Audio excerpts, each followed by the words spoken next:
புதுச்சேரி மக்கள் அனைவருக்கும் வணக்கம். இன்று காலை புதுச்சேரி நலவழித்துறை மூலயமா ஒரு பிரச்சார விழிப்புணர்வு ஆட்டோ ஒன்று பார்த்துருந்தீங்கன்னா, அந்த ஆட்டோவில் அருமையாக சொன்னாங்க, தண்ணி தேங்கி இருக்கக்கூடாது, அதனால் கொசு வரும், மக்கள் இந்த கொட்டாங்குச்சியில் இருக்கிற தண்ணியெல்லாம் கூட ஊற்றி வைங்கன்னெலாம் சொன்னாங்க. ஆனால் அது பக்கத்திலே எடுத்துருப்பேன். அந்த வீடியோவை கொஞ்சம் பாருங்கள். யாருக்கு சொல்கிறாங்க? இது மக்களுக்கு தான் அறிவுரை சொல்கிறாங்க தவிர அரசு இதை கடைப்பிடிக்கிறதில்ல.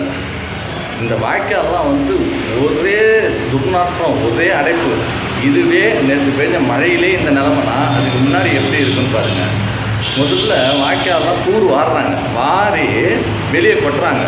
கொட்டினோம்னா அது காஞ்சி ஒரு 2 நாள் எடுத்துடணும், ஆனால் எடுக்க மாட்டுறாங்க. அது மறுபடியும் மண்ணுக்கு அந்த எடுக்கிற செலவு தான் மிச்சம் வைக்கணும். மறுபடியும் அது கரைஞ்சி வாய்க்காலுக்கே போயிடுது. இதுதான் இந்த புதுச்சேரியில் நடக்குது. ஆனால் புதுச்சேரி கடற்கரை தாழ்வான பகுதி, தண்ணி போயிடும். அந்த நேரத்துலேயே இங்கே பாண்டிச்சேரியில் தண்ணி குளமாக நிற்கிது. ஏன்னா வாய்க்காலோட கட்டமைப்பு சரியில்லை. முதல்ல வாய்க்கால் வாய்க்கால் போட்டு தான் ரோடு போடுவாங்க. எங்கள் பாண்டிச்சேரியில் ரோடு போட்டு வாய்க்கால் போடுறாங்க, புது ரோட்டை உடைப்பாங்க, உடைச்சிட்டு வாய்க்கால் போடுவாங்க. இந்த மாதிரி இருக்குதுன்னு வைங்களேன். இந்த அறிவுரை வீடியோ கொஞ்சம் பாருங்கள், கொஞ்சம் உங்களுக்கே புரியும். டெங்கு நோய்களை உருவாக்கும் ஏடிஸ் கொசுக்கள் உருவாகி டெங்கு நோய்களை பரப்புகின்றன.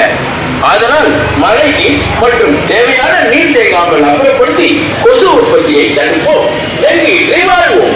நலம் கருதி வெளியிடுவோம் நலவழித்துறை, புதுச்சேரி.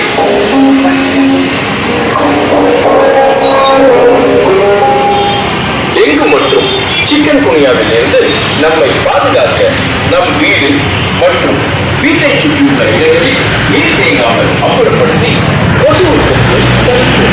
பொதுமக்களுக்கு டெங்கு காய்ச்சலுக்கான அறிகுறிகள் ஏதேனும் தென்பட்டால் அருகிலுள்ள ஆரம்ப சுகாதார மையங்களில் டெங்கு பரிசோதனை எடுத்துக் கொள்ளவும். டெங்கு சிக்கன் குனியா இல்லாத புதுவையை உருவாக்குவோம். பொதுநலன் கருதி வெளியிடுவோர் நலவழித்துறை, புதுச்சேரி. தேவையில்லாத ஆட்டுடல், தேங்காய் ஓடு, டயரு, உடைஞ்ச பானை, டீ கப்பு, தேவையற்ற சிறு சிறு பாத்திரங்கள், காலி பூஞ்சாடி, சன்ஷெடு, இதெல்லாம் தண்ணி